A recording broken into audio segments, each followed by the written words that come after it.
So in today's video, we're going to do something a little bit different. There is a study that came out on June 2024. So at the time of recording this, literally this month, and it talks about the maladaptive player-game relationships when it comes to escapism.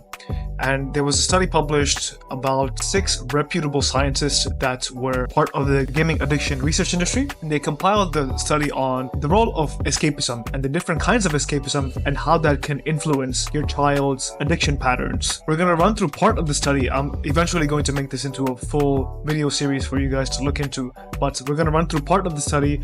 We're going to discuss something called active escapism, and we're going to analyze how that can manifest itself in your child's addictions and what we can do to solve that. If you guys are new here, my name is Madhu and I help parents rid their children of video game addiction and bring the families together again. So if that's something you guys are interested in, leave a like and subscribe for more content like this. So this study is actually just an overview of existing studies that have already been published, but they just compiled it into one stock standard summary, sort of like a meta review on specifically escapism.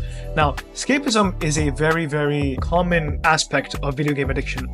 Most video game addictions, actually all addictions in general, have some sort of escapism in them. And escapism can be loosely defined as trying to get something that you really can't get in your real life. So you have to go through alternative means to get it, and one of those alternative means is through virtual reality, which is basically gaming. Now, in this study, they explain escapism through 2 fundamental extremes. One is compensatory and one is disassociative. Compensatory escapism is basically over-reliance on the gaming environment to alleviate negative emotions and or to meet thwarted needs. How this works is that the more you yearn for this kind of alleviation, the more your individual functioning gets impacted, which makes common sense, right? The beat down by life you're feeling, the more you are to like go all in on the addiction and immerse yourself almost fully into the virtual reality. And speaking of immersing yourself into virtual reality, we come across to the opposite side of the spectrum, which is disassociative escapism, which is basically self-absorption. It's detachment from self and reality, where you have completely immersed yourself into the virtual reality and you cannot separate yourself from your virtual avatar, which is sort of like the end game, most scary situation. So that's what we're trying to avoid here. And the study claims that there is a distinction between the compensatory and disassociative escapisms, and it's useful to set markers for both of them so we know what stage your child is in order to treat them properly. So what the study does is that it actually comes up with a chart. I'll show you on the screen here, and it basically shows the transformation of a person going from compensatory escapism to disassociative escapism. As you can see on the screen here, it goes through 3 specific stages of compensatory involvement and eventually to disassociative involvement. The 3 stages are active escapism, and finally disassociation. So we'll cover the topic of this video first, which is active escapism. Now, before we get into discussing active escapism, which is the main topic of this video, I just want to make a few things clear very quickly. The nature of extrapolating scientific data into daily practice, while it sounds nice in theory, you always have to use a little bit of discretion when you start doing that. Now, this is very popular in the YouTube fitness space, for example, where a new study comes out saying that this particular exercise is good for this muscle, and everyone drops everything and just runs towards that exercise. And like, now that exercise is the most popular thing you see in the gym and everyone is doing it. While science and scientific data is very important for furthering our understanding of certain dynamics, it's important to understand that common sense triumphs over everything. For example, if something's been working for you, then why would you give it up just because a scientific study came out disproving that, or a scientific study came out saying that something else is more optimal? So when we're going through these studies when it comes to gaming addictions, yes, while the literature can provide us with insight, it's ultimately up to our discretion to understand how we're going to use this information to better our families and ultimately for our kids. The best that a scientific literature can do is provide you with the generic, broadly spaced overview of what a specific instance or scenario is that's being tested. It's very general and both specific at the same time, which is why it's very, very ill-advised to try to incorporate that or extrapolate that fully into your daily life. If you want specific tailored tailor-made advice for you. I have a one-on-one coaching program that you can listen to. The links for that will be in the description below. Now, let's get into the study. According to the Sea-Dog model, the number one starting points in terms of compensatory involvement in escapism is called active escapism. Active escapism is the process of taking advantage of the stimulation of gaming to alleviate your real-life problems. Keep in mind, it's still the least evil out of the three that we're going to discuss eventually. It has some unique upsides and downsides that are worth categorizing and that it's worth remembering for in the future, just in case your child may be exhibiting some of these symptoms. So, how does active escapism manifest itself? It manifests itself through two scenarios. One is self-identity. This is where the discrepancy between the perceived self and the ideal self becomes too extreme for your child to ignore. For example, let's say they perceive themselves as unattractive, right? So they might immerse themselves in a video game that offers character customization. So they can spend hours upon hours, and I've seen this with my own eyes. Shit, I've even done it sometimes myself in the past, where I spend hours and hours and hours meticulously crafting the perfect looking character so I can immerse myself into a new universe as that character. And what this does is that it is a form of active escapism where you're escaping the boundaries of your own physical constraints, and instead of trying to go through the pain and struggle of developing yourself in real life, you're instead taking the shortcut and going directly into virtual reality, spending only 3 hours, whereas it would take 3 years to make yourself look better in real life. You're just spending 3 hours and then going through this fantastical universe where you can slay dragons, do magic, all while looking like this perfect 10 out of 10 avatar that you've handcrafted yourself. The second is lack of control. This is where the fluid, open-ended nature of life can become overwhelming for some kids. This is where people with low fluid intelligence, not the ability to think on the spot, people like this might struggle with this kind of active immersion where they desire stability and they desire almost traditionalistic rule setting where they're free to express themselves through safe channels of behavior, and not everything is up in the air because they can become overwhelmed with the amount of choices that they have and the amount of the permutations that these choices can take once they commit to an action. They prefer the clearly defined preset rules of a video game, which has punctual and consistent rewards for their time invested. And this is really important. We'll get to this in a little bit. But more on the lack of control. As I was reading through this paper, I caught the eye of something, which is that I actually might have been addicted to video games in the first place because of this lack of control. Ultimately, I wouldn't define it as a lack of control myself. For me, it was more chasing the stability. In real life, everything is not a multiple choice question, right? Basically, real life is like an open-ended question, and I was looking for multiple choice questions. I just wanted 4 choices and I just wanted to pick the right answer out of all of them. And life doesn't work like that, obviously. What this lack of control and how this can manifest itself as active escapism was that I wanted to be consistently and properly rewarded for the things I was doing without having to wait a long time for that reward. And this is where the instant feedback loop comes in. Instant feedback loop is a very, very, very addictive aspect of a lot of video games. It is basically ubiquitous now. And what this entails is that for every action that is performed in a video game, it is leading up to a reward. Now, the greater the reward, the longer you'd have to do the action, obviously, but there are preset rules for achieving that reward and obviously the accompanying sense of dopamine. And gamers can usually track this in their progress. No matter what game they're playing, there's always a mechanism to track how far along your goals that you currently are. And this is an extremely addicting part. And this is where the active escapism comes in, because in real life, you can't really track. Yes, you can like sort of measure how big your muscles are, but like you can't see it growing in real time like you can in video games. And this offers a sort of escapism where you are in direct control of the things you achieve in, and you can see clearly, almost like you have like godlike vision in that sense. You have like near omniscience where you can see your progress and you can work towards those goals without having life's unpredictability throwing you off course. And I realized, I didn't even know this going in, but like after reading this paper, I actually realized that I might have actually went through the same sort of transformation where I was forced to grow up. I mean, as a kid, I was a very high-end achiever and my parents pushed that onto me, even though I was kind of lazy as a kid, but my parents pushed me to become a high-end achiever. And ironically, being a high-end achiever is what got me addicted into video games, was that because it's just the same progression scheme as life, but There are so many more bells and whistles to it. I can track my progress. There are clearly defined rules for what needs to be done in order to get the reward I want. Where in life, everything can always go awry.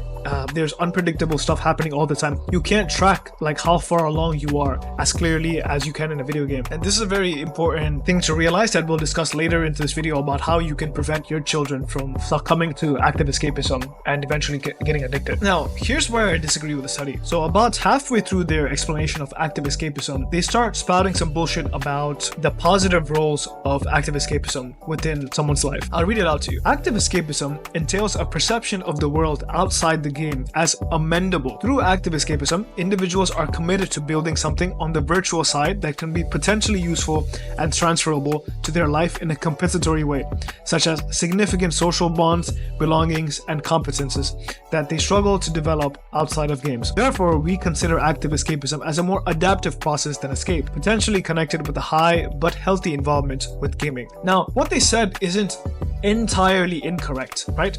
Because as someone who's been addicted for 8 years, there have been multiple moments actually where the person I was within the game was different from the person I was outside of the game, but the person I was within the game sort of started transferring over to my real life. And I'm talking positive qualities. Obviously, there's going to be negative qualities when you're addicted, but it was actually positive qualities being transferred over. So for one, I actually discovered that I have a talent for leadership through video games actually. I know this sounds crazy, but the games that I played were co-op PvP, which is like 5 players on one side and 5 players on the other side, and we'd have to fight together and like kill each other and like take down structures or whatever, right? That's the game I was addicted to for the longest. Within this game, you'd have to coordinate with your team, make sure everyone's on the same page, make sure everyone's doing their job. And what I found was that I had a very good knack for bossing people around basically, and I knew how to get people to do what I wanted to and how to come off as a sort of like a soft but authoritative leader. Interestingly enough, this actually transferred over to my real life, where I sort of took the same persona that I had within video games. I found myself like using that in real life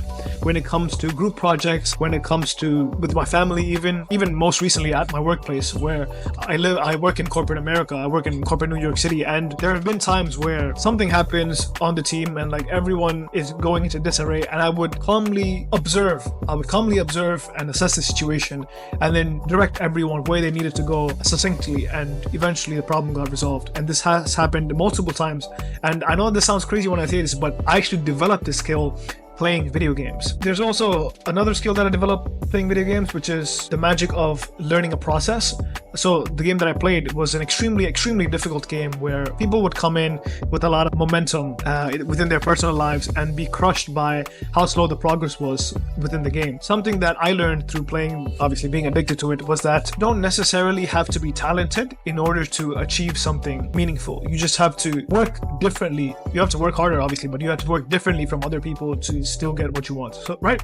So these are all good qualities, and I still use them to this day, and I am grateful for them. However, these achievements are still proxy for the real world. These achievements aren't worth being addicted and losing 8 years of my life. That is complete cope. Unless you're making money from playing video games, whatever achievements you garner and the character that it builds within you are at best consolation prices. They're not something to be hung up on the wall or the refrigerator as like, oh, look at this massive achievement that I've gotten by wasting my life playing video games, right? Gaming can be fun as a competitive hobby, as a competitive outlet. I am not disagreeing with that. I actually had a previous YouTube channel where I discussed how you can use games as a competitive outlet without being addicted to it. Keep in mind here, even in that YouTube channel, I set clear constraints about how long you should play and how intensely you should play for.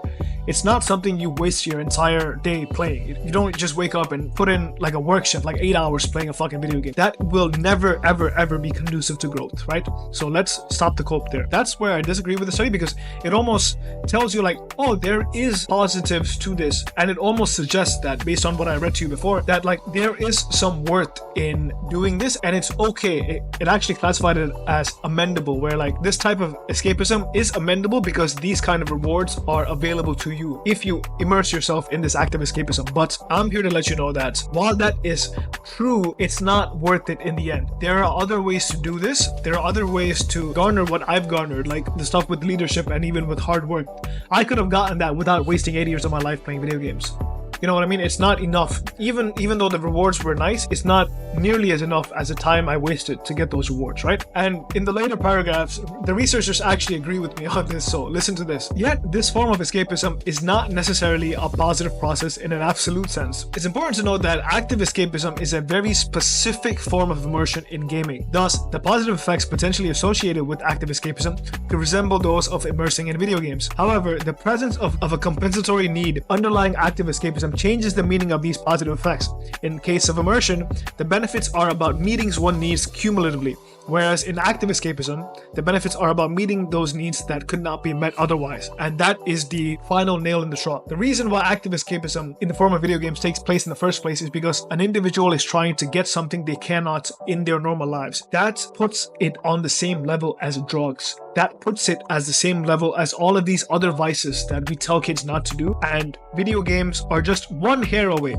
Aside from the competitive pursuit, they're just one step away from being a drug. It's important to understand that because you have to frame it to your kids in a way that they will understand. Growing up, my father, I'm very proud of myself for this. My father has told me never drink, never do drugs, and never smoke, right? And I'm proud that I held it up to this day. I'm 25 years old and I've held it up to this day. It's important. Now looking back, I wish he would have also told me never play video games too, because those three things I mentioned before, video games are basically just one step away from being a vice that should be avoided at all costs.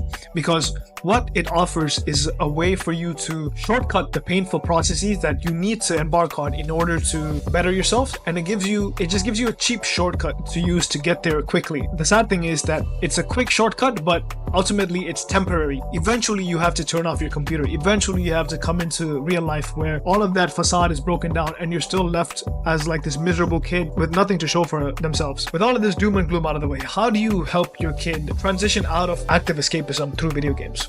I have a few suggestions for you. Number one, and this is gonna be, I'm pretty sure you've tried this one, but it's worth reiterating, but make sure to check in with them and ask questions about their life. Now, I know that kids don't usually like being talked to, especially if they're teenagers. They're going through that phase of like, I don't like my parents, I don't want to spend time with them. I know, because I was a demon when I was a teenager, but a way to shortcut this is to ask them about their game. I know this sounds crazy, but like simply asking your kid about the game and just showing some genuine interest. You don't have to go into specifics, obviously, but just like, oh, like I see you playing this game often. What level are you on? Or like, how is it going? Or like stuff like that. Like showing even the little bit of interest on something that they're spending so much time on sort of like validates your child, and they become open to talking to you. Whereas like normally they'd be shut off. Normally they'd be thinking that you're just trying to get them to stop. Simply asking the question, oh, like, how is your video game going? In a sort of a genuine way, not like a predatory way. In sort of a genuine way, kids might appreciate that, and it might lead to further conversations where you can both come to an understanding of like the dangers and what steps you can take to eliminating them. At some point, the hardest thing to do is take that first step and actually show some genuine interest in something that they're investing a lot of time into. Number two, show them other joys of life, right? And this is obviously your schedule withholding, but if you want to really save your family and get your child out of this rut, you're going to have to invest some time into it. And it has to come from you. You can't just like hire a fucking babysitter to do this, right? Especially if your child is introverted and they have trouble going out or whatever. You have to show them that there are other ways to acquire dopamine that isn't reliant on video games. And this can be an extremely hard thing to do, but it's something that you have to start doing early so you can build up to it. Take them out to eat, take them out to fun places like the amusement park or the beach. Simply take them out and show them that there are other ways you can enjoy life without having to slave away on a video game, because there's more to life than that. And younger kids, especially when they're bogged down by school and by peer pressure and by social stigma within their friendship groups or whatever, they can, like, the video game and their status within the video game can become the world for them. And while this is a topic for another video, I just want to reiterate that it's important to offer them perspective. And you don't offer them perspective by just simply lecturing them. You offer them perspective by taking them out physically and showing them. This is something I wish my father would have did. Ultimately, I don't blame him because he was working 90 hours a week and he didn't have time. So the best he could do was just tell me, but it's so much more efficient if you could show them just how pleasurable life can be without immersing yourself in video games. So that's the video, guys. In my following videos, we're going to discuss escapism escapism, disassociative involvement, body-mind detachment, and also gaming-related relaxation. I'm going to combine this into a video course for you guys and put this on my channel so you guys can learn how to parse through these studies and actually get to the bottom of what they're really trying to say, because I know it can be quite a daunting task to sit through these scientific studies and try to understand all the scientific mumbo jumbo. So don't worry, I have 12 years experience. I can do this for you. If you guys want to hit up my one-on-one coaching, my links will be in the description below. You can hit me up on Discord and we can discuss terms and conditions there. Other than that, that's it from me guys, and I'll see you in the next video. Bye.